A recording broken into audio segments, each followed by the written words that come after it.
안녕하세요. 김은경입니다. 국내 총저축에서요, 가계 부문의 저축이 기업 저축의 3분의 1밖에 안 되는 것으로 나타났습니다. 1990년대 초중반만 해도요, 가계 저축이 기업을 크게 앞질렀는데 외환위기 이후에 역전이 됐고요. 이제는 기업 저축 쏠림 현상이 두드러집니다. 외환위기 때문에 가계 경제가 크게 한번 흔들렸었고, 이어서 카드 사태와 또 부동산 투자 이런 것들 때문에 가계 수익성에 부정적인 영향을 미쳤기 때문인 것으로 분석이 되고 있습니다. 또 우리나라 전체 소득에서 기업이 차지하는 소득 증가율 갈수록 빨라져서요, 가계 소득 증가율의 배에 달하고 있습니다. 이런 소득 증가의 쏠림을 막기 위해서 정부가 바로 3대 세제 패키지를 내놨죠. 근로자의 임금이나 또 주주에 대한 배당을 늘리지 않으면 남는 이익금에 대해서 세금을 물리겠다라고 하니까 기업들은 이중과세라고 아우성입니다. 직장인들 소득에서도 쏠림 현상이 심각합니다. 연봉 1억 원이 넘는 직장인이 4년 사이에 2배 이상 늘었지만요, 연봉이 3천만 원 이하인 근로자도 점차 늘어서 소득의 양극화가 심화되고 있습니다. 이걸 해소하려면은 기업들이 질 좋은 일자리를 늘려야 되고요. 정부도 또 재분배 정책을 강화해야 되는데 경제 민주화와 동반 성장 정말 중요한 말인데 요즘 다시 뒤로 처지고 있는 건 아닌가 싶습니다. 김은경이 뽑은 오늘의 생생 키워드 쏠림입니다.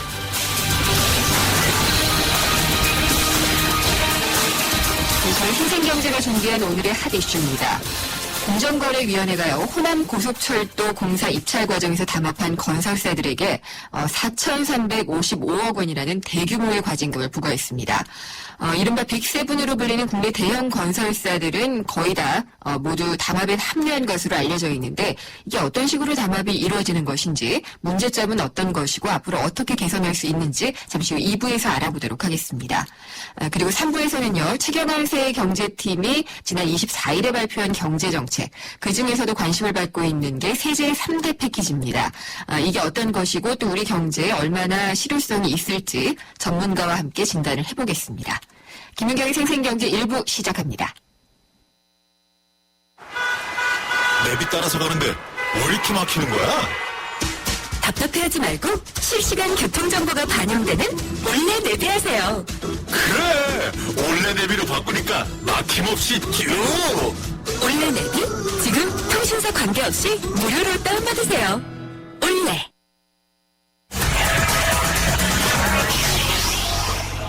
네, 오늘 증시 어땠는지 돌아보겠습니다. SK증권 명동지점 김춘석 부장입니다. 안녕하십니까? 네, 안녕하십니까? 오늘 시장 쑥 올랐죠? 네, 그렇습니다. 네. 오늘 거래소하고 코스닥이 아주 극명하게 대비를 이루는 그런 장이었습니다.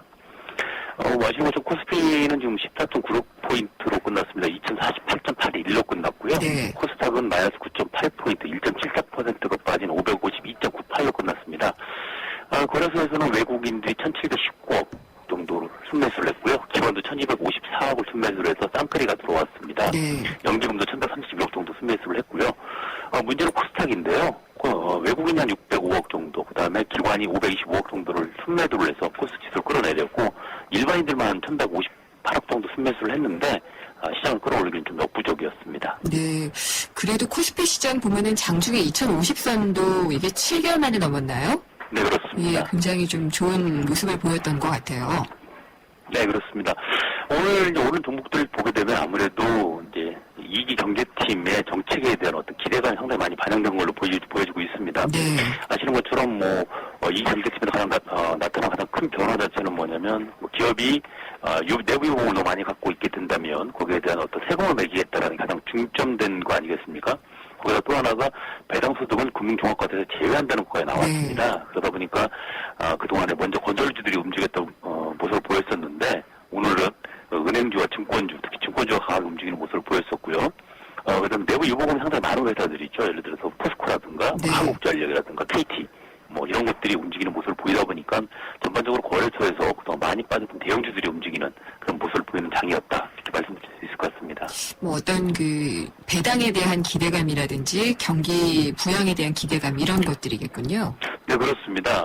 사실 보게 되면 우리나라 배당 투자율 자체가 그렇게 많지 않았습니다. 네. 2015년부터 2011년까지 주요 배당 수익률 집계해 본다면 우리나라 같은 경우 1.6%밖에 되지가 않습니다. 이게 글로벌 중시 평균이 2.7%거든요. 그리고 가장 낮다는 미국도 1.9%다 보니까 이번 우리나라로 들어오는 외국인들 투자금 자체를 좀 져야 한다라는 어떤 그런 얘기도 있었는데 이번 정부 정책 관련돼 가지고 배당 성향이 올라갈 수밖에 없을 것이라는 어떤 기대감이 작용한 걸로 보여지고 있고요. 그다음에 건설주 같은 경우도 마찬가지입니다. 건설 같은 경우도 정부가 뭐 LTV라든가 DTI 같은 부동산 관련 규제를 풀게 된다면 건설 쪽이 좀 수혜를 받을 것이라는 의미가 좀 내포되어 있는 것 같고요. 마찬가지로 은행 같은 경우도 규제가 풀리면 아무래도 좀 더 많은 어떤 대출 심리가 일어날 것이라는 그런 부분 자체가 주가를 끌어올린 걸로 보여지고 있습니다. 네, 근데 이렇게 유가증권 시장은 정책에 대한 기대감이 많이 반영이 됐는데요. 네. 코스닥 시장 같은 경우에는 왜 이렇게 빠졌을까요? 상대적으로 많이 올랐던 어떤 느낌일 겁니다. 네. 그러니까 지금 시장은 올라가고 있고 이렇게 계속 올라가다 보면은 결론적으로 이제 시장 유동성은 좀 풍부해질 걸로 예상이 됩니다. 네. 보통 보의 애탁금이라고 표현을 많이 하는데요. 근데 지금 현재까지는 그 많이 늘어나는 모습을 보여지고 있지는 않습니다. 근데 그 적은 금액으로 양 시장을 움직이기엔 힘이 좀 벅차겠죠, 아무래도. 거기다가 거래소 종목군들은 상당히 고가의 종목군이 많지 않습니까? 그래서 양쪽을 올리기는 어렵다 보니까, 특히, 그리고 또 하나는 그동안 계속 코스닥을 사서 끌어올려주었던 외국인 투자자들이 코스닥에 매도로 나왔다는 부분 자체가 코스닥 시장을 빼낸다는 하나의 악재로 작용을 했다, 이렇게 볼 수 있을 것 같습니다. 그러면은 앞으로도 좀 대형주가 유리하고 중소형주가 약간 좀 차익을 실현하는 이런 모습이 지속될까요? 현재는 뭐 그런 느낌으로 보여지고 있지만 네. 가장 중요한 부분은 뭐냐면 거래소 올라가는 대형주들이 계속 치고 올라가는 부분이 아니고 많이 미리 빠졌었다는 부분입니다. 네. 그러니까 상대적으로 저평가를 받고 있던 부분이다 보니까 그 부분이 올라가는 부분이고요. 궁극적으로는 시장이 선순환이 된다고 친다면 일단 대형주들 올라오고 나면 그 다음에 지금은 조정받고 있지만 중소형주들도 따라 올라갈 수밖에 없는 상황이다 보니까 네. 지금 상황에서는 뭐 보통 혼잣말로 표현을 많이 하는 그런 행동을 보이기보다는 좀 기다려보는 게 좋지 않겠나 네. 이런 생각을 해봅니다. 그러면 코스닥은 그동안에 좀 많이 올랐으니까 조금 숨고르기를 하고 그렇습니다. 좀 더 지켜본 다음에 투자들을 좀 하지 않겠느냐 이런 네, 그렇습니다. 생각이네요. 네. 알겠습니다. 오늘 시장 움직임 잘 들었습니다. 감사합니다. 네, 감사합니다. SK증권 명동지점 김춘석 부장이었습니다.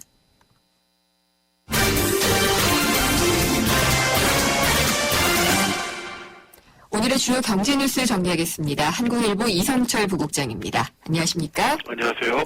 최경환 경제부총리가 적어도 내년까지는 확장적인 경제정책을 운영하겠다라고 오늘 또 강조를 했죠. 예, 지난주에 이제 경제운영 계획을 발표하면서 네. 여러 가지 경기부양 대책을 내놓았는데, 아무튼 뭐 내년까지 강하게 이 경기부양 드라이브를 걸 것이다라는 의지를 거듭 피력하고 있습니다. 오늘 열렸던 방송기자 클럽 토론회에서 최 부총리는 재정이든 통화신용 정책이든 당분간은 확장적인 정책이 필요하다면서 올 하반기에 국한된 것이 아니라 적어도 내년까지는 지속돼야 된다. 또 이후에도 또 필요하다면 지속할 수 있다. 네. 그래서 상당한 정도의 경기부양 모드로 정책을 끌고 갈 것임을 얘기를 했고요. 금리에 대해서도 뭐 직접적인 언급을 하지 않았습니다만은 양적인 완화가 필요하다는 인식은 한국은행도 갖고 있고 통화당국에서도 이에 맞게 대응할 것이다. 아마 뭐 금리를 내려줄 것이라고 강한 기대를 피력을 했습니다. 그러면서 이번에 사실 그 추경을 편성하지 못했지 않습니까? 예. 여러 가지 이제 법적 조건이라든가 또 추경 통과에 필요한 시간, 국회 절차 때문에 이런 걸 감안해서 추경은 담지 못했는데 추경 소요만큼 확정적인 방식으로 내년 예산을 편성하겠다. 그러니까 올해 하반기에 예를 들어서 뭐 추경을 한 5조쯤 생각했는데 못 졌다면은 그걸 내년 예산에 그만큼 늘려서 집행을 하겠다라는 뜻으로 보여지고요. 또 세금 문제도 역시 좀 더 경기 친화적인 그런 방식으로 세제 개편안을 짤 것이라는 그런 뜻을 피력을 했습니다. 부동산 부분에 대해서도 지금이 여전히 그 한겨울이다, 침체기다 이렇게 얘기를 했고요. 또 이번에 이제 논란이 됐던 사내유보금 과세의 정확한 명칭은 이제 기업 환류세제라는 건데요. 네. 8월 초 세제 개편 때 구체적으로 업종별 세율을 정해서 발표하고 내년부터 시행하겠다라고 얘기를 했습니다. 법인세는 올리지 않겠지만 예를 들어서 이 사내유보금 과세를 예를 들어서 10% 정도의 세율로 정해지면은 법인세율 22%에다가 그 10%를 더해가지고 가산해서 법인세율이 24.2가 되는 구조다. 뭐 이렇게 얘기를 했습니다. 그렇게 되면은 법인세를 당장 올리는 건 아니지만 올리는 효과가 있는 거는 사실이지 않을까요? 그렇죠. 이게 네. 기본적으로 이 선해유보금 과세가 나오게 된 발상 자체가 이런 겁니다. 지난 정부, 이명박 정부 때 이제 법인세를 낮춰줬지 않습니까? 네. 법인세를 낮춰준 거는 기업들이 돈을 많이 벌고 그 세금을 덜 낸 만큼 그거를 투자하고 고용에 쓰라는 건데, 기업들이 돈은 벌고 또 세금을 법인세율이 낮아져서 그만큼 그 손에 쥘 수 있는 현금은 많아졌는데, 투자하고 고용을 안 하니까 이걸 안 하는 기업들에 대해서는 다시 세금을 물리겠다는 그런 취지로 네. 이해가 되는 거죠. 그러니까 만약에 뭐 배당이든 임금 인상이든 이런 걸 통해서 선해유보금을 일정 수준 이상 쓰게 되면은 이 세금을 안 내도 되는 것이고요. 만약에 그렇지 않고 법인세 인하만큼 해서 돈은 네. 생겼는데 이거를 고용과 투자 또 배당 이런 거에 안 쓰고 그냥 쌓아두면은 세금을 네. 물려서 이거를 정부가 가져가겠다라는 그런 핵심으로 이해하시면 될 것 같습니다. 네, 8월 초에 세제 개편안 때 구체적인 게 발표가 되겠지만은요. 네. 그런 부분은 있더라고요. 3년 정도 유보를 시켜준다고 했잖아요. 그러면은 정부가 또 바뀔 수도 있어서 어떻게 될지 그 부분이 좀 헷갈리더라고요. 이런 거죠. 그러니까 지금까지 쌓아뒀던 네. 거에 대해서는 과세를 안 하고요. 네, 그러니까 앞으로 발생하는. 예, 그러니까 네. 앞으로 발생한 것을 3년 동안 추이를 봐서 3년 내에 그걸 해소하지 않을 경우에는 네, 과세하겠다라는 건데, 워낙 논란이 많은 세제죠, 사실은. 네. 논란이 많은 세제고, 기업들은 어떻게 무작정, 임금하고 임금과 투자를 무작정 늘리라는 게 말이 되냐 굉장히 강하게 반발을 하고 있는데, 글쎄, 이게 뭐 아마 올 국회에서 이제 세제 개편안 논의 과정에서도 여러 가지 논란이 있을 것으로 보여집니다. 네. 그리고 창업에 나서는 인구가 많다라는 얘기는 계속 들리는데 생계형으로 창업하는 비중이 거의 절반 가까이 되나 봐요. 예, 우리나라가 특히 그렇다는 건데요. 네. 이 글로벌 기업가 활동 모니터라는 단체가 펴낸 이 글로벌 리포트에 따르면은, 우리나라에서 42개월 미만, 그러니까 3년 6개월 미만 초기 창업 가운데 생계형 창업 비중이 36.5%. 네. 그러니까 생계형 창업이라는 건 그야말로 최소한의 생계 유지를 위한 창업이라는 것이고요. 소득 수준을 좀 더 높이기 위한 이 기회 추구형 창업이 51.1% 이렇게 나왔는데요. 이 논란이 되는 건 이제 생계형 창업입니다. 생계형 창업이라는 건 그야말로 정말로 먹고 살기 위해서 어쩔 수 없이 이제 창업을 한다는 건데, 네. 이런 부분이라고 생각하시면 될 것 같습니다. 우리나라의 대부분 이제 영세한 식당이라든가 또 가게라든가 여러 가지 뭐 커피 전문점이라든가 이 서민들이 창업하시는 이 소액 자본으로 창업하는 부분들이 많지 않습니까? 네. 그리고 그분들의 상당 부분은 취업이 안 됐거나 혹은 직장에서 구조조정이라든가 정년이라든가 뭐 조기 은퇴라든가 이런 걸 통해서 기존에 다니던 직장에서 뭐 어떻게 보면 밀려났다거나 아니면 도저히 취업이 더 이상 안 되거나 그런 분들이 이제 어쩔 수 없이 그야말로 생계를 위해서 마지막 지푸라기라도 잡는 심정으로 세우는 게 바로 이제 생계형 창업인데, 이 생계형 창업 비중이 우리나라가 유난히 높다는 겁니다. 네. 지금 아까 31.2%라고 말씀을 드렸는데요. 36.5%라고 말씀을 드렸는데요. 이 생계형 창업 비중이 그 다른 나라들, 그러니까 여기서는 지금 26개국을 주로 대상으로 했는데 그 평균치가 18.2%입니다. 우리보다 훨씬 적습니다. 네. 30%를 넘는 생계형 창업 비중이 전체 창업에서 30%를 넘는 나라는 우리나라가 유일했다고 그래요. 대만 같은 경우가 비교적 좀 높은데 28.7%고요. 일본이 25%, 미국이 21.2%고 이 서해안 안전망이 비교적 잘 갖춰져 있다는 독일 같은 경우는 18.7, 프랑스 15.7, 북유럽 국가들 같은 경우는 10% 미만 한 자릿수로 나오고 있다는 겁니다. 네.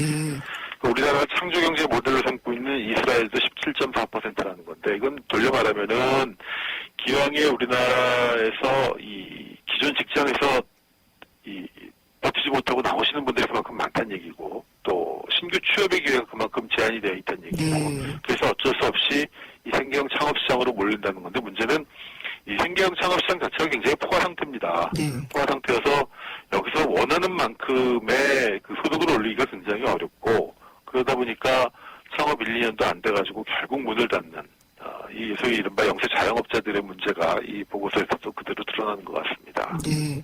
그런 문제를 참 어떻게 해결해야 될지 구조적인 부분이라서요.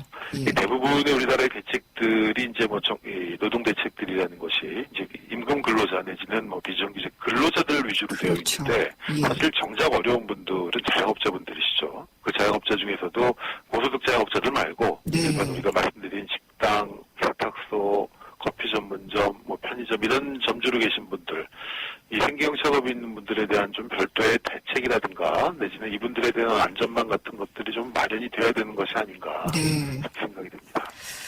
그리고 우리나라 은행 그러면은 일단 4대 은행이 떠오르거든요. 네. 근데 이 체제도 좀 무너져가고 있다 이런 얘기가 나오네요. 그렇죠. 우리가 4대 은행 그러면 국민신한 우리 하나 네. 이렇게 빅4를 얘기하는데요. 점점 더 이제는 빅4가 아니라 1강 3종 체제로 바뀌고 있는 거 아니냐 그런 아. 얘기가 나오고 있는데 그 네. 1강은 바로 이제 신한은행을 얘기하는 겁니다. 네. 지금 상반기 영업 실적을 보면은 신한은행이 올 상반기에 1조 400억 원의 영업이익을 냈고요. 그러니까 은행권에서는 유일하게 반기 기준으로 조단위 영업이익을 냈다는 겁니다. 네. 국민은행은 6,700억, 또 하나은행은 5,700억, 또 우리은행은 아직 집계는 안 나왔습니다만 대충 유사한 수준이 될 것 같은데 전체적인 생산성, 뭐 수익 규모로 볼 때 신한의 독주가 굉장히 계속이 네. 되고 있는 것 같습니다. 하나로 다 몰리는 그런 분위기네요. 그렇죠. 이게 보면은 신한은행이 물론 영업을 잘해서 뭐 그런 측면도 있지만 네. 다른 은행들이 부진한 것이고 돌려 말하면 그것은 이 지배구조가 가장 안정된 은행이 바로 신한은행 아니겠느냐. 알다시피 뭐 지금 뭐 네. 국민은행 같은 경우는 굉장히 많은 내용을 겪고 있고 우리은행 같은 경우는 이제 민영화 문제 때문에 네. 항상 발목이 잡혀 있고 그렇죠. 결국 지배구조의 안정, 경영구조의 안정이 실적으로도 직결된다는 그런 지적들이 나오고 있습니다. 알겠습니다. 오늘 말씀 잘 들었습니다. 감사합니다. 감사합니다. 네. 예, 한국일보 이성철 부국장이었습니다. 네, 피자헛입니다.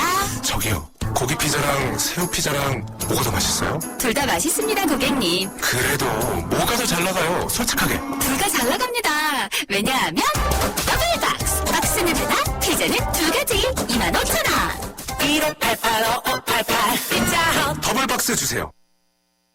지금까지 생생경제 1부 함께 하셨고요. 잠시 후 2부에서는 호남 고속철도 공사에서 드러난 건설업체 담합 얘기 한번 해보겠습니다. 2부에서 뵙겠습니다. 안녕하세요. 도박 중독 예방을 위해서 노력하는 개그맨 황기순입니다. 저는 요즘 도박 중독을 예방하기 위해 강연을 다니는데요. 지금도 우리 주위에는 많은 사람들이 도박 문제로 고통을 받고 있습니다. 본인이나 가족이 그런 고통 속에 있다면 24시간 상담 전화 1336을 눌러보세요. 전문가들로부터 도움을 받는 희망의 빛 상담 전화입니다. 도박 문제 전문가와 상담하세요. 국번 없이 1336. 예방부터 치유까지 24시간 상담으로 도움을 드립니다. 이 캠페인은 사형산업통합감독위원회와 한국도박문제관리센터가 함께합니다. 우리 주위엔 에너지 고수들이 참 많습니다. 집안 조명을 LED로 바꾸는 빛나는 고수. 여름철 실내 적정 온도 26도를 지키는 건강의 고수.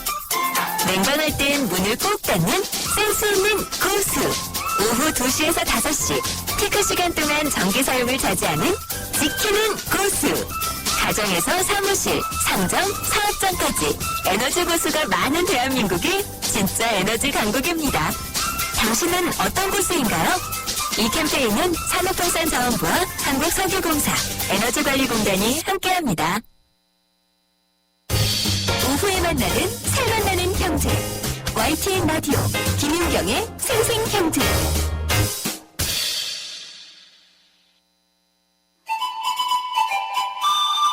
어머, 진짜 경제는 장바구니 안에 있지.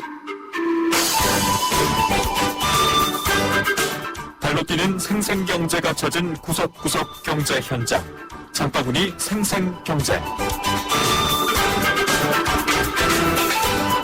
삼계탕하고 백숙요. 우리는 토종닭으로 능이 백숙을 해서요. 초복 때 많이 나왔어요. 한 200마리 넘게 나왔어요. 그 저희 집으로 보면 청대국수가 가장 많이 나가는 닭국물을 우려내서 육수를 내고 여름에 더울 때 아주 시원하게 하는 얼음으로 동동 띄워서 이렇게 하거든요. 몸에 아주 좋지요. 예, 많이들 오시죠. 네, 요즘에 여름철이라 많이 찾죠. 보양식이니까 아무래도 땀나고 이럴 때 원기 회복에 좋습니다. 고단백질이라 몸에 흡수가 빨리 돼서 건강에 좋죠. 보통 뭐 30대에서부터 30대부터 70대까지 다 이거는 보양식이라 다 또 남자분들이 특히 더 많이 좋아합니다. 보신탕이나 삼계탕을 드시면 온게 회복에도 좋고 일단 힘이 나니까 많이 찾아주시고 많이 드시러 오세요. 여름이라서 아무래도 장어가 몸에 좋다고 그래서 장어 먹으러 왔어요. 애기도 같이 먹어요. 네, 같이 먹으려고. 이런 거 먹으면 좀 확실히 낫나요? 좀 기력이 회복되는 것 같아요, 진짜. 네, 우리 생활 속 경제 현장 살펴보는 시간입니다. 장바구니 생생경제. 오늘이 벌써 중복이네요. 박화영 리포터가 중복 인기 메뉴, 삼계탕, 보신탕 이런 것들을 파는 음식점에 다녀왔는데, 요즘 땀 많이 흘리니까 힘도 빠지고요. 영양 있는 거 많이 먹는다고는 하지만, 그래도 또 보신할 수 있는 음식 먹는 날로 또 정해져 있으니까, 먹는 것도 좋을 것 같습니다. 저희 생생경제가 보신 아이템으로, 좀 보답을 해드려야 될 텐데라는 생각도 좀 해봤습니다. 세상의 베이스가 되다 포스코 협찬으로 김은경의 생생경제 2부 시작하겠습니다. 생생경제 직접 참여하실 수 있는데요. YTN 라디오 앱 예스를 통해서 들어오실 수 있고요. 짧은 문자는 50원, 긴 문자는 100원이 부과되는 휴대전화 우물정의 0945번, 트위터는 YTN_이코노미고요. 웹사이트로도 들어오시면 됩니다. 여러분의 많은 의견 기다리겠습니다. 나의 코코야 나는 내 얼음아 매일 새롭고 깨끗한 코코얼음 나의 코코야 당근 만들어 더 맛있는 얼음 코코 얼음 정수기. 코코 아이스 넘버 5 일핑계로 가족한테 늘 미안합니다. 어떡하죠? 나보다 가족이 먼저인 A4 타입이군요. 가족 간의 건강한 추억을 위해 나트랑 517 처방해드릴게요. 떠나세요. 당신의 타이를 낳는 베트남으로. 대한항공 베트남 내개도시 운항. Korean Air. 김인경의 생생경제. 네, 건설업계의 담합 거래가 드러났습니다. 서로 짜고 가격을 맞추는 것이라서 짬짬이라고도 얘기를 하는데 KTX 호남 고속철도 공사 입찰 과정에서 담합에 28개 회사의 그 건설사가 참여를 한 것으로 드러났습니다. 국내 대형 건설사들이 다 들어있다라고 보시면 되는데요. 공정거래위원회가 이 건설사들에 대해서 시정명령과 또 4천억 원이 넘는 과징금을 상당히 많이 부과를 했습니다. 심각성이 느껴지는데 왜 담합 계속되는 걸까요? 한번 얘기 나눠보도록 하겠습니다. 권호인 경실련 국책사업팀장이 전화로 연결돼 있습니다. 팀장님 안녕하십니까? 네, 안녕하세요. 네, 이 호남 고속철 입찰에 건설사들이 담합을 했다고 하는데요. 이게 네네. 어떤 식으로 어떤 업체들이 들어가서 이루어진 건지가 궁금해요. 예. 업체들은 이제 아시겠지만 이제 주요 대형 건설사들은 다 들어가 있다고 보시면 되고요. 네, 그 이름만 들으면 알 수 있는 삼성, SK, 현대 등 해서 이제 대부분 이제 상위 업체들은 다 들어가 있고요. 네, 주로 이제 입찰 담합인데 이번에 호남 고속철 같은 경우에는 이제 여러 가지 이제 분할된 각 공구별로 예, 어떻게 보면 이제 한 업체씩 돌아가면서 묶어주고 나머지 업체들은 이제 들러리를 써서 그 업체가 이제 낙찰받도록 해주는 그런 전형적인 약간 입찰 담합 케이스다 이렇게 보고 있습니다. 그러면은 이 전체 공사 규모가 얼마나 됐고 담합으로 따낸 게 얼마나 됐나요? 전체 이제 한 길이가 한 184.5km 정도 되는 공사였는데요. 네, 총 사업비는 거의 한 8조 3,500억 원 크군요. 매달했고요. 네, 그리고 담합했던 이제 그 공사 규모는 거의 한 3조 6천억 원 정도 예. 이렇게 보시면 되겠습니다. 그러면은 28개 업체가 다 담합을 한 거예요? 예, 이번 약간 그 발주 방식이 네. 그 최저가 낙찰이라고 있습니다. 네, 이건 주로 이제 가격 경쟁을 하는 방식인데 그 28개 이제 전 업체가 들어가야지 좀 그나마 이제 그 담합이 가능한 그런 약간 발주 방식입니다. 네. 그러다 보니까 이런 약간 맹점을 이용해서 그 전 건설업체 28개사가 다 들어가서 어떻게 보면 지형적으로 이제 담합을 한 그런 사례로 보여집니다. 그러면은 28개 업체 중에 한 업체라도 난 안 하겠다 담합을 그러면은 이런 게 성립될 수가 없는 거죠. 예. 주로 일단 이제 가격 경쟁 방식이다 보니까 네. 다른 이제 업체가 좀 더 낮은 가격을 써내버린다거나 하면 그 담합이 이루어질 수 없기 때문에 거의 대부분 이제 그 28개 건설사가 다 동시에 다 입을 맞추는 그런 방식으로 쓴 것 같습니다. 아니 그러면은 이 건설사들은 따로 어디 모여가지고 이런 논의를 하나요? 그렇죠. 뭐 우스갯소리로 뭐 어디 여러 가지 뭐 술자리에서 모일 수도 있고 예. 아니면 본인들이 어디 자주 모이는 어디가 있겠죠. 이거는 이제 건설사들은 워낙 예. 비밀리에 이제 하기 때문에 네. 그래서 이제 잘 보이지 않는 곳에 어디서 모여서 하지 않을까 예. 좀 그렇게 추측하고 있죠. 그러면은 이번 이 건은 어떻게 잡아낸 건가요?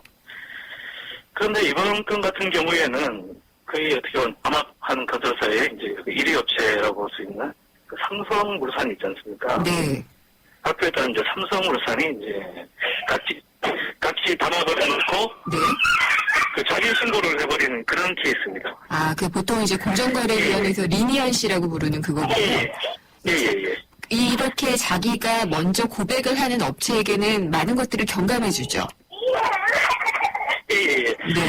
1위 업체에게는 거의 100% 이제 가진금을 감면해주고요. 100%. 한 2위 같은 경우에는 한 50% 정도 감면을 해주는 네. 사이에 이제 특혜성 있는 그 제도입니다. 예. 근데 이게 자진 신고한 기업을 이렇게 면제를 해주면 지금 가장 담합을 많이 하고 수주를 많이 한 업체가 결국은 그 벌금이나 어떤 그런 것들도 안 무는 구조가 되는 거네요? 예, 그렇습니다. 담합이 이제 워낙 그 비밀리 위주다 보니까 네. 그런 자진 신고를 통해 가지고 이제 담합을 적발하는 그런 예. 사례가 많습니다. 공정위에서는. 아니, 그렇게 하면은 나머지 기업들은 억울하지 않을까요? 그렇죠. 어떻게 보면 스스로 똑같은 죄를 저질렀는데 네. 보면 누가 이제 한마디로 이제 대신한 행위가 될 수는 있고요. 그리고 솔직히 이제 보시면 이제 공정위에서 스스로 그 자진 신고에는 이제 스스로 이렇게 적발하는 경우가 최근에 거의 많지가 않습니다. 네. 그래서 이제 그러면은 담합, 자진 신고를 많이 활용하는 것 같습니다. 그러니까 자진 신고 제도를 없앨 수는 없다는 그런 말씀이시군요. 이게 워낙 담합이 좀 적발하기 힘드니까 네. 그 일부 이제 자진 신고 같은 경우에는 좀 필요하다고 보여지지만 네. 대신 그 너무 이제 그 감염하는 그 예. 기준이 거의 100% 50% 거의 뭐 전액 정도 가까이 이렇게 사건해 주다 보니까 네. 너무 좀 큰 그 감면액이다. 이게 그래서 좀 조정할 필요가 있다. 예. 이런 지적들을 많이 하고 있습니다. 그리고 이번 과징금을 보니까 이게 과징금으로 치면은 역대 두 번째고 건설사들이 입찰 담합을 한 걸로 치면은 가장 과징금이 많더라고요. 예, 그렇습니다. 예, 정확하게 얼마죠? 거의 이제 이번 건이 이제 거의 한 3,800억 정도 가까이 되고요. 네. 역대 제일 많았던 것 같은 담합 같은 경우는 이제 LPG 그 담합이 있었는데요. 네. 거의 한 6천억대 과징금 수준이 있었습니다. 예, 상당히 과징금이 크다고 해서 건설업계에서는 또 좀 볼멘 소리를 하더라고요. 네네네. 네. 근데 이런 담합이 업계, 특히 이제 건설업계 같은 경우에 자주 일어나나요? 그 지금 최근에 저희 경실련에서도 많이 조사를 했는데요. 네. 그 입찰 담합 같은 경우에는 가장 최근에 보시면 아시겠지만 그 4대강 그 사업에서도 거의 큰 사업 덩어리는 거의 다 입찰 담합이 있었고요. 예. 또 정인운하 사업에서도 거의 입찰 담합이라든지 이런 것들이 최근 사례가 또 이렇게 많이 있었습니다. 네. 그러다 보니까 이제 그 건설사들이 워낙 많은 이익이 나다 보니까 그 담합의 유혹에서 벗어나지 못하고 있다. 이렇게 보여집니다. 네. 그러면은 과징금이 상당히 많잖아요. 예. 근데 이런 과징금으로 이렇게 뭐 철퇴를 맞아도 그래도 근절은 안 되나요?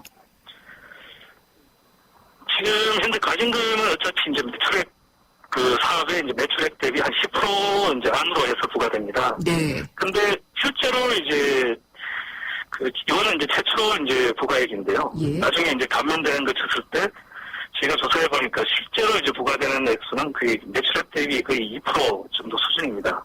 아, 그건 그러다 왜 보니까 그렇죠? 이게 상당히 어떻게 보면 예. 그 벌어들이는 이제 부당 이득에 대비해서 과징금 규모가 그렇게 많지는 않다 이렇게 보여집니다. 그러니까 과징금을 왜 처음에 그 물릴 때랑 나중에 낼 때랑 다르게 되는 건가요?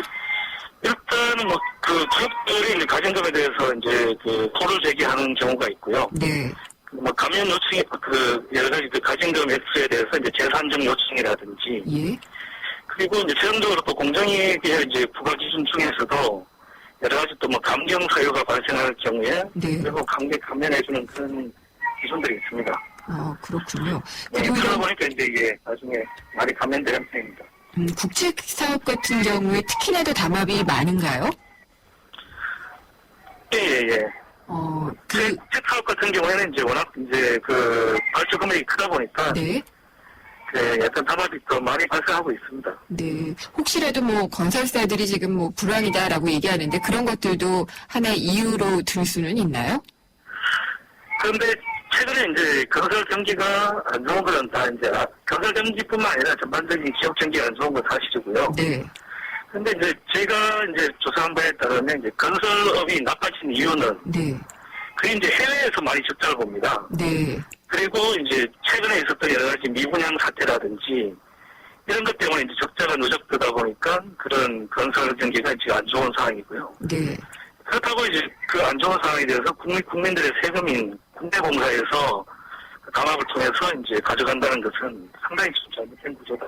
예. 그리고 혹시 이 최저가 낙찰제 자체가 가지고 있는 문제도 있을까요? 최저가 낙찰제는 이제 현재 있는 제도 중에서는 네. 어떻게 보면 가장 그 국민들의 이제 세금을 덜 낭비하는 이제 방식입니다. 네. 돈을 덜 쓰니까요. 예, 그러니까 서로 이제 기업들끼리 이제 가격 경쟁을 시키기 때문에 네. 그래 대형 건설업체는 그 기술은 비슷하다가 보고 가격 위주로 이제 경쟁시키다 보니까 이제 낙찰률이 낮게 나타납니다. 네. 그만큼 이제 세금이 덜 나간다는 소리고요. 그런 이제 제도는 크게 이제 제가 봐서는 이제 우리가 최저가 낙찰제가 참 예. 무리가 없는 제도다. 네. 이렇게 좀 보여집니다. 그러면은 건설사들의 좀 어떤 관행이 문제다라고 지적을 해야겠네요. 전반적으로 이제 이런 임낙찰 제도도 네. 여러 가지 일부는 이제 그 원인이 될 수가 있겠지만요. 지금 말하는 낙찰만 받으면 저가로 이제 하도급을 내려보내고 네. 그 원동 업체는 이제 그 안전 자리에서 상당한 이제 불황이득을 누리고 있습니다. 예. 이런 이제 건설 산업 구조가 이제 문제가 있다 이렇게 보여집니다. 그런 것들은 어떻게 제도를 통해서 바꿔야 되나요? 어떻게 해야지 될까요? 네, 일부 이제 워낙 이제 최저가 하도급을 내려보내는 그런 구조라든지 이런 것들에서 이제 적정 하도급 누리라든지 네. 또 밑에 있는 하도급 업체를 보호할 수 있는 그런 공정거래법을 좀 개선하는 그런 방법들이 있겠고요. 네. 그리고 뭐 여러 가지 또 다른 그 담합을 막을 수 있는 좀 강도 높은 가진 경우에 뭐 징벌적 손해배상 제도라든지 네. 그리고 지금 현재도 있는데 입찰 참가 자격 제한 같은 그런 제도들을 강하게 좀 할 필요가 있다 이렇게 보여집니다. 네. 그러니까 한 번 이런 식으로 했으면은 다음 입찰에 못 들어오게 한다든지 그런 장치 말씀하신 그렇습니다. 건가요? 네. 예. 그런 것들을 이제 과징금보다 이제 건설업에서는 겁내하고 있고요. 네. 입찰 참가 자격 제한 같은 것은 이제 실효성 있게 적동시킨다면 네. 향후 좀 담합이 더 줄어들지 않을까 알겠습니다. 이렇게 보여집니다. 담합 이게 정말 안 잡히고 안 없어지고 하는 것 같아요. 예. 네. 팀장님 지금 뒤에 아이들 소리가 들리는데 오늘 혹시 휴가신가요? 예, 좀 그렇게 됐습니다. 네. 지금 어쩔 수 없이 이렇게 중요한 사항이고 전화는 받아야 되겠고. 네. 인터뷰 응해주셔서 감사합니다. 예. 네, 오늘 잘 들었습니다. 감사합니다. 네, 수고하십시오. 예. 네. 권호인 경실련 국책사업팀장과 건설업계 담합 얘기 나눠봤습니다.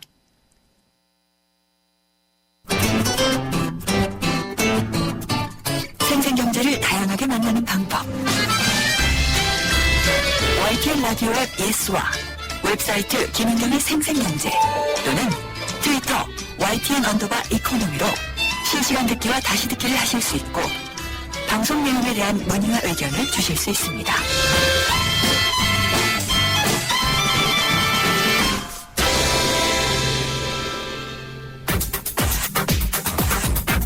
모르면 당하는 경제 법률 생생로파.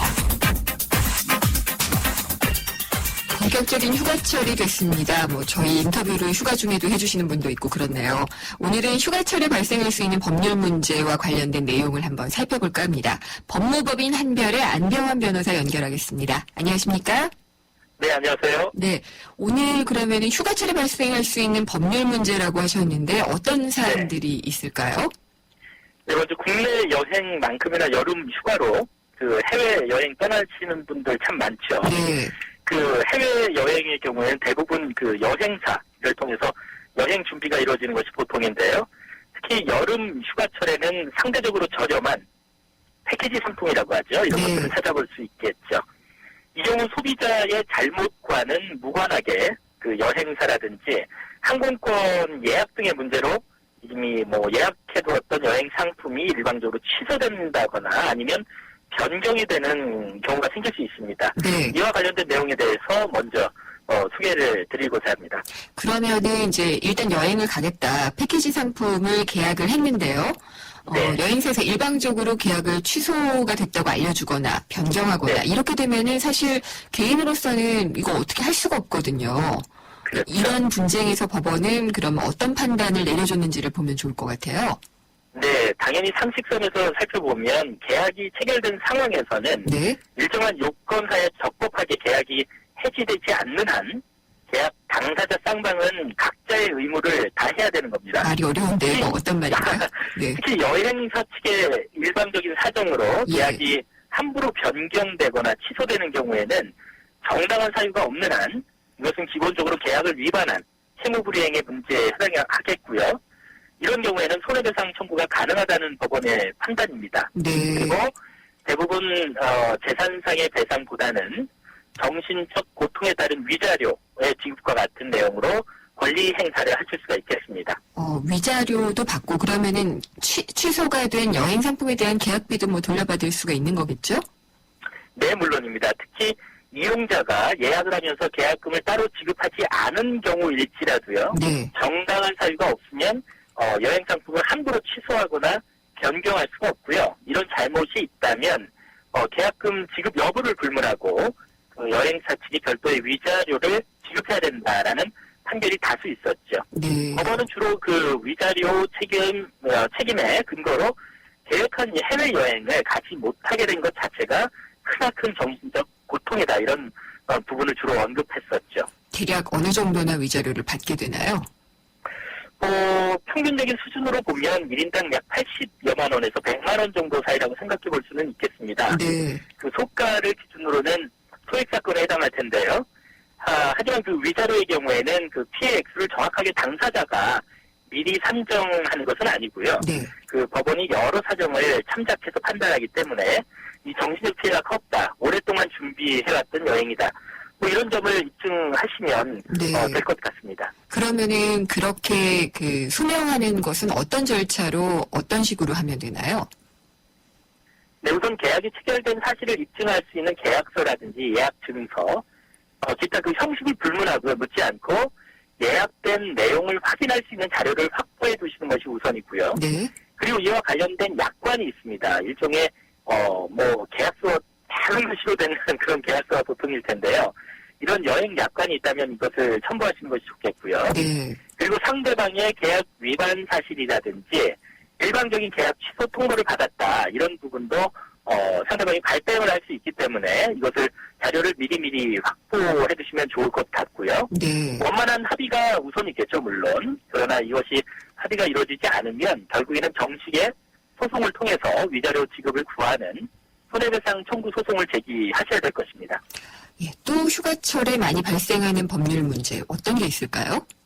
네, 여행지 숙박 장소로 이제 펜션을 이용하시는 분들도 상당히 많습니다. 네, 많아졌죠. 그런데 펜션을 예약한 다음에 사정이 생겨서 예약을 취소하게 될 경우도 있죠. 이 경우 그 사용 예정일 이전에 충분하게 시간적 여유를 두고 미리 취소하는 경우임에도 불구하고 뭐 이미 지급한 계약금이라든지요. 아니면 이용료를 현금으로 받는 경우도 많거든요. 네. 이런 부분을 돌려주지 않는 경우가 많아서 분쟁이 많이 발생하고 있죠. 혹시 그러면은 이것과 관련해서 기준은 마련돼 있지 않나요? 네, 현재 그 공정거래위원회가 별도로 고시의 형태로 제정한 소비자 분쟁 해결 기준이라는 것이 있습니다. 네. 여기에 따르면은 숙박업의 경우가 별도로 규정되어 있는데요.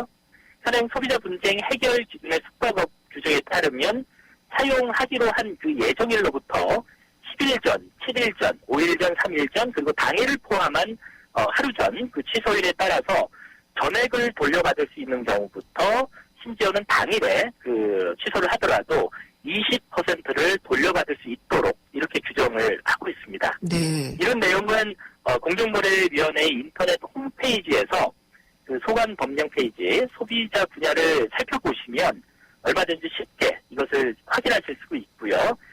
법률과 같은 효력을 갖는 것이라고 할 수는 없지만 펜션 측과의 반환, 협의를 진행하실 경우에 충분히 근거로 제시하실 수 있는 내용이 되겠습니다. 그렇군요. 근데 만약에 이 해당 펜션, 숙박업소에서 이용 약관을 너희가 보지 않았느냐, 여기에서는 환불이 안 된다고 쓰여있다, 뭐 이렇게 얘기하는 경우가 상당히 많다고 하더라고요. 이 경우는 그렇죠. 어떻게 해야 되나요? 뭐 인터넷 홈페이지 같은 데도 미리 공고했습니다. 그러니까 우리는 돌려줄 수 없습니다. 네. 이렇게 이야기하는 곳이 많죠. 그런데 만일 펜션업소가 미리 환불 불가와 같은 약관 조항을 마련해서 다수의 고객들과의 이용 계약의 근거로 사용하고 있는 경우라면 이것은 현행 약관 규제에 관한 법률, 여기에 따라서 문제가 생길 수 있는 겁니다.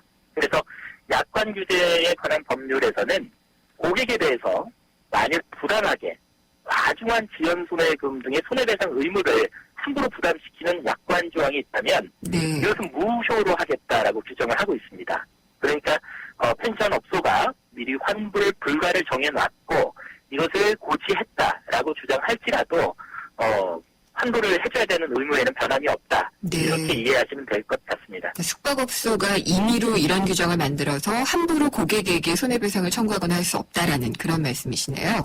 그렇습니다. 네, 이거 중요하게 알아둬야 될 것 같아요. 또 그 다음으로 소개를 해주신 휴가철의 법적 분쟁 사례 어떤 게 있을까요? 네, 제주도로 여행 가시는 분들도 많고요. 또 네. 해외여행의 경우에는 당연히 비행기가 필요하겠죠. 그런데 비행기 연착 등의 어떤 사고가 발생해서 낭패를 보는 경우가 네. 있습니다. 비행기가 연착될 경우에는 연착 이후에 그 구체적인 내용하고요. 이와 관련된 항공사 측의 대응 내용에 따라 이제 달라질 수 있는 문제일 텐데요. 우선 국내 대표 항공사들의 경우에는 모두 그 여객 운송 약관에서 이와 관련된 내용을 정하고 있는 부분이 있습니다. 실제로 이런 내용으로 정해져 있죠. 비행 시간표는 예정에 불과하고 운송 계약의 일부를 구성하지 않는다. 그리고 스케줄은 예고 없이 변경될 수가 있고 항공사는 항공편 접속에 대해서 일체 책임을 지지 않겠다. 이렇게 명시되어 있습니다. 네. 그리고 이어서 살펴보면 어려운 내용과 함께 항공편의 취소, 중지 지연 등에 대해서 항공사는 원칙적으로 항공권 미사용 부분에 대한 요금 환불 외에는 아무런 책임을 지지 않겠다라는 내용을 미리 정하고 있죠. 아니, 이거 이렇게 하면은 너무 항공사 맘대로 아닌가요? 그렇죠. 앞서 제가 약관규제법 언급해드렸는데요. 네. 마찬가지의 기준으로도 살펴볼 수 있는 내용입니다. 이와 같은 내용은 일단 항공사가 일방적으로 제시하는 약관에 불과하겠죠. 그래서 해당 약관 조항이 계약으로서 유효한지 그리고 적용 범위는 어디까지인지 여부는 이제 사안에 따라서 분쟁이 발생하면 네. 법원에서 이제 다시 판단할 문제이겠고요. 우선 앞서 언급한 공정거래위원회의 고시, 소비자 네. 분쟁 해결 기준에서도요. 구체적인 내용을 정하고 있는 부분이 있습니다. 실제로 그 배상이 인정된 사례를 보면요.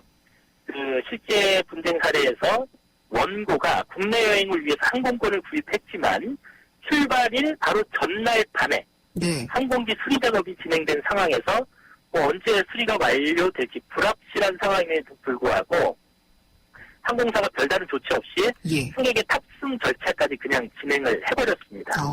그랬다가 예. 출발 시간 직전에 이제 여러 가지 사정을 들면서 운항을 취소한 경우였는데요. 이 사안의 경우에 법원은 승객 한 명당 네. 10만 원의 위자료를 지급해야 된다라는 그 판결을 선고한 사례가 있었어요. 예, 그럼 변호사님 혹시 이제 경유할 경우에요. 비행기가 연착해서 다음 비행기를 놓쳤다. 이런 경우에는 배상이 어떻게 되나요?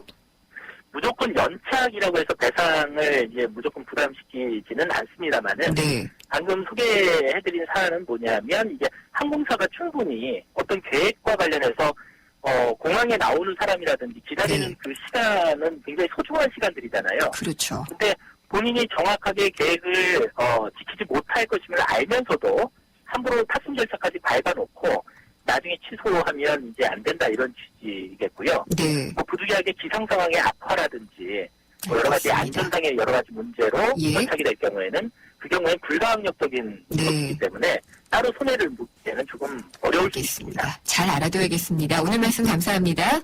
네, 감사합니다. 법무법인 한별의 안병환 변호사였습니다. 네, 피자 하십니다. 저기요, 고기 피자랑 새우 피자랑 뭐가 더 맛있어요? 둘 다 맛있습니다, 고객님. 그래도 뭐가 더 잘 나가요? 솔직하게. 둘 다 잘 나갑니다. 왜냐하면 더블 박스. 박스는 하나, 피자는 두 가지. 25,000원. 1588-5588 피자헛. 더블 박스 주세요. 8100님의 사연입니다. 어려서부터 우리 집은 가난했었고 롯데리아 햄버거도 하나만 사 먹었죠. 어머니는 햄버거가 싫다고 하셨어요. 어머니는 햄버거가 잠깐 롯데카드 없으세요?